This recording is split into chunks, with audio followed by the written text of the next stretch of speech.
నమస్తే.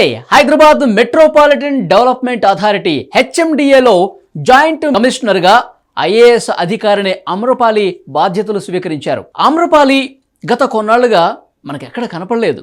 కానీ కాంగ్రెస్ ప్రభుత్వం వచ్చిన తర్వాత రేవంత్ రెడ్డి గారు ముఖ్యమంత్రి అయిన తర్వాత ఆమె హల్చల్ చేసిన విషయం మనకు తెలిసిందే. స్మితా సబర్వాల్ వెళ్ళిపోయారు బయటికి, అమ్రపాలి లోపలికి వచ్చారు అంటూ వార్తా కథనాలు బయటకు వచ్చిన విషయం తెలిసిందే.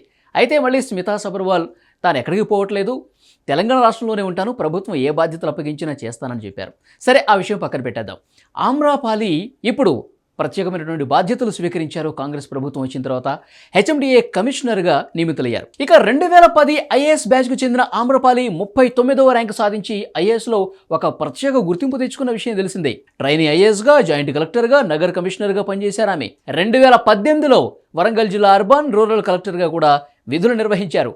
అసలు అమ్రపాలి హిస్టరీ ఏంటి, ఎక్కడి నుంచి వచ్చింది, ఆమె ఎక్కడ పుట్టింది, ఆమె పూర్తి విశేషాలు ఇప్పుడు మనం తెలుసుకుందాం. అమ్రపాలి స్వగ్రామం ఒంగోలు నగర శివారులోని ఎన్ అగ్రహారం గ్రామానికి చెందిన కాటా వెంకటరెడ్డి పద్మావతులకు ఆమె మొదటి సంతానం. అగ్రహారంలో పుట్టి విశాఖపట్నంలో ఉన్నత చదువులు చదివారు అమ్రపాలి.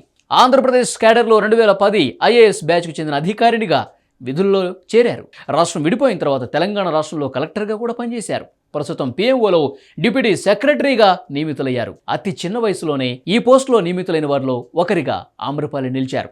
ఈ పోస్టులో ఆమె 2023 అక్టోబర్ 23 వరకు, అంటే 3 ఏళ్ల పాటు విధులు నిర్వహించారు. అమ్రపాలి ఇప్పటి వరకు కేంద్ర కేబినెట్ సెక్రటేరియట్లో డిప్యూటీ సెక్రటరీగా కూడా విధులు నిర్వర్తిస్తూ వచ్చారు. ఐఏఎస్కి ఎంపికైన తర్వాత 2011లో వికారాబాద్ సబ్ కలెక్టర్గా మొదట విధుల్లో చేరారు. అనంతరం రంగారెడ్డి జిల్లా జాయింట్ కలెక్టర్గా, వరంగల్ అర్బన్, వరంగల్ రూరల్ జిల్లా కలెక్టర్గా కూడా ఆమె పనిచేశారు. అంచెలంచెలుగా ఎదుగుతూ అమ్రపాలి తన స్థానాన్ని సుస్థిరం చేసుకుంటూ విజయబావుట ఎగురవేస్తున్నారు.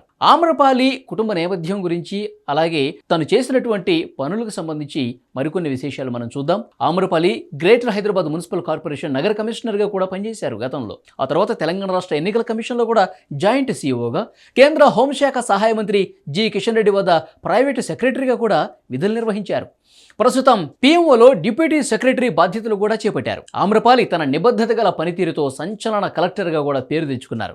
తెలుగు రాష్ట్రాల్లోనే కాదు, దేశవ్యాప్తంగా ఉన్న ఐఏఎస్లో ఆమె ఒక ప్రత్యేకమైన గుర్తింపు సాధించారు. ఆమె తండ్రి కాటా వెంకటరెడ్డి ఆంధ్ర యూనివర్సిటీలో ఎకనామిక్స్ ప్రొఫెసర్గా పనిచేశారు. అమ్రపాలి కుటుంబానికి చెందిన నివాస గృహం ఎన్ అగ్రహారంలో ఇప్పటికీ ఉంది.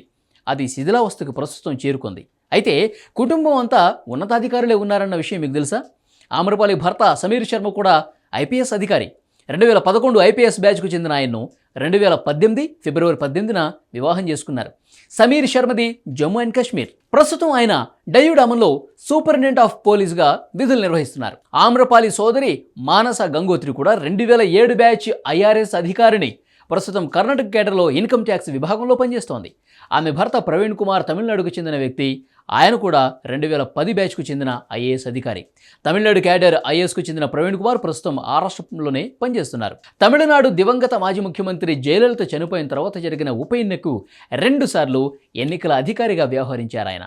ఇది అమ్రపాలి కుటుంబ నేపథ్యం. అంచులంచులుగా ఎదుగుతూ తను పైకొచ్చిన విధానానికి సంబంధించిన వివరాలు. ఇప్పుడు హెచ్ఎండిఏ జాయింట్ కమిషనర్గా విధులు నిర్వర్తిస్తున్నారు. ముఖ్యంగా హైదరాబాద్ లాంటి మహానగరానికి సంబంధించి హైదరాబాద్ మహానగర అభివృద్ధికిలో తను ఒక భాగమవుతున్నందుకు చాలా సంతోషం వ్యక్తం చేస్తూ మాట్లాడిన విషయం కూడా మనకు తెలిసిందే. అమ్రపాలి ఈ ప్రభుత్వంలో మంచి పనితీరు కనబరిచి మరిన్ని విజయాలు అందుకోవాలని మనం కూడా కోరుకుందాం.